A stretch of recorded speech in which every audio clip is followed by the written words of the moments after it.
বাংলাদেশের রাজনীতিতে গণতান্ত্রিক সংগ্রামের ইতিহাসে এক বর্ণিল নাম তারেক রহমান। দীর্ঘ 17 বছর যাকে ঘিরে অপেক্ষা প্রত্যাশা। নেতাকর্মীরা বিশ্বাস করেন তারেক রহমানের প্রত্যাবর্তনের মধ্য দিয়ে বিএনপির সাংগঠনিক শক্তি আরও সুসংহত হবে। ত্রয়োদশ জাতীয় সংসদ নির্বাচনের ভোটের মাঠে নতুন গতি সঞ্চার হবে। তারেক রহমানের বর্ণাঢ্য জীবনে কিছুটা জানাচ্ছেন আমাদের বিশেষ প্রতিনিধি সেকান্দার মান।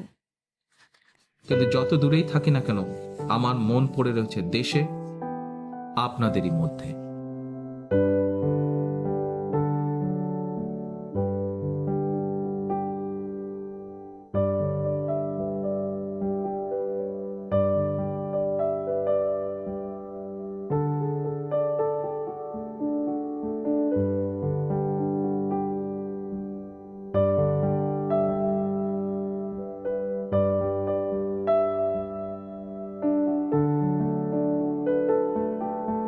তারেক রহমান জন্মেছেন এক ঐতিহাসিক রাজনৈতিক পরিবারে।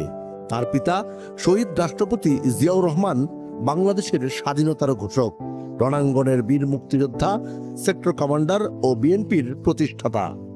মা বেগম খালেদা জিয়া 3 বারের প্রধানমন্ত্রী। তবে তারেক রহমান উত্তরাধিকার সূত্রে নেতা হননি, বরং রাজনীতিতে তার প্রতিটি ধাপ ছিল অভিজ্ঞতা, সংগ্রাম ও সাংগঠনিক দক্ষতায় অর্জিত।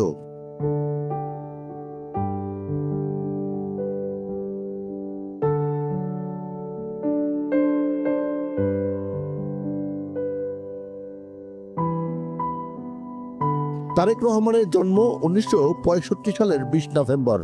শিক্ষা জীবনের শুরুতে বিএফ শাহীন স্কুল ঢাকাতে পড়াশোনা শুরু করেন। এরপর সেন্ট জোসেফ এবং ঢাকা রেসিডেন্সিয়াল মডেলে পড়াশোনা করেন। আদমজী ক্যান্টনমেন্ট কলেজ থেকে উচ্চ মাধ্যমিক শেষ করে 1984 সালে ঢাকা বিশ্ববিদ্যালয়ে আইন বিভাগে ভর্তি হন তারেক রহমান। এরশাদ বিরোধী আন্দোলনে মায়ের সাথে রাজপথের আন্দোলনে যোগ দেন তারেক রহমান। 1988 সালে বগুড়ার গাবতলী উপজেলা ইউনিটে সাধারণ সদস্য হিসেবে বিএনপিতে যোগদান করেন তিনি। 1994 সালে তারেক রহমান সাবেক নৌবাহিনী প্রধান রিয়াল অ্যাডমিরাল মাহবুব আলী খানের কন্যা ডক্টর জোবাইদা রহমানকে বিয়ে করেন। জোবাইদা রহমান একজন কার্ডিওলজিস্ট। তিনি ঢাকা মেডিকেল কলেজে পড়াশোনা করেছেন। তাদের একমাত্র মেয়ে জাইমা জারনাজ রহমান। 2001 সালে তারেক রহমানের প্রচেষ্টায় বিএনপি নিরঙ্কুশ বিজয় লাভ করে। দলীয় চেয়ারপারসনের ছেলে হয়েও তিনি কোনো মন্ত্রিত্ব বা সংসদ সদস্য পদ না নিয়ে দলের তৃণমূলের ক্ষমতায়নে চেষ্টা করেন। সংগঠনে তার প্রচেষ্টার স্বীকৃতি হিসেবে 2002 সালে তারেক রহমানকে বিএনপির সিনিয়র যুগ্ম মহাসচিব পদে মনোনীত করে স্থায়ী কমিটি। 2005 সালে তিনি দেশব্যাপী তৃণমূল সম্মেলন আয়োজন করেন এবং বাংলাদেশের প্রতিটি উপজেলা ইউনিটের সাথে মত বিনিময় করেন। সাধারণ মানুষের সমর্থন অর্জন করতে পারবে।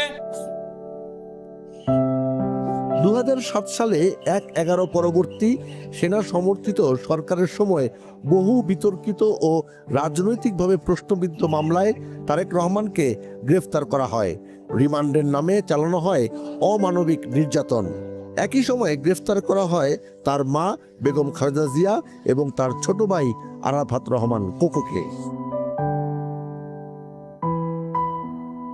দীর্ঘ কারাভোগ ও অমানবিক নির্যাতনে যখন তারেক রহমান প্রায় মৃত্যুর মুখোমুখি, তখন আদালতের নির্দেশে উন্নত চিকিৎসার জন্য 2008 সালে তাকে পাঠানো হয় লন্ডনে।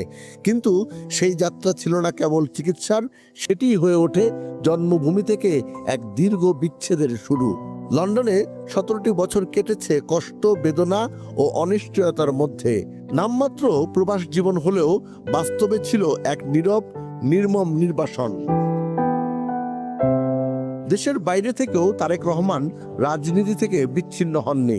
আধুনিক প্রযুক্তির মাধ্যমে ভার্চুয়াল সভা, ভিডিও কনফারেন্সে দিক নির্দেশনার মাধ্যমে নানা ষড়যন্ত্রের মধ্যেও তিনি বিএনপিকে ঐক্যবদ্ধ রেখেছেন। তিনি 2009 সালে বিএনপির সিনিয়র ভাইস চেয়ারম্যান নির্বাচিত হন এবং ধীরে ধীরে বিএনপির পুনর্গঠনে যুক্ত হন। কখনোই জনগণকে ক্ষমতাহীন করে রাষ্ট্রযন্ত্র কখনোই ক্ষমতাশীল হয়ে উঠতে পারে না। 2018 সালে বেগম খালেদা জিয়াকে মিথ্যা অভিযোগে কারাগারে বন্দী করা হলে দলের ভারপ্রাপ্ত চেয়ারম্যান মনোনীত করা হয় তারেক রহমানকে।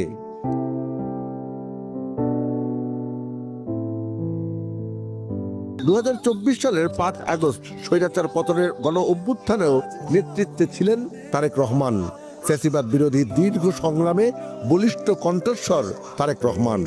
আমরা সকলে ঐক্যবদ্ধ থাকলে আগামী দিনের বাংলাদেশের জন্য, তারুণ্যের জন্য একটি নিরাপদ ভবিষ্যৎ আমরা গড়তে পারবো ইনশাআল্লাহ। এই আগমন কেবল একটি যাত্রা নয়, এ এক নতুন প্রত্যয়ের সূচনা, বাংলাদেশকে ফিরে পাওয়ার দৃঢ় সংকল্প।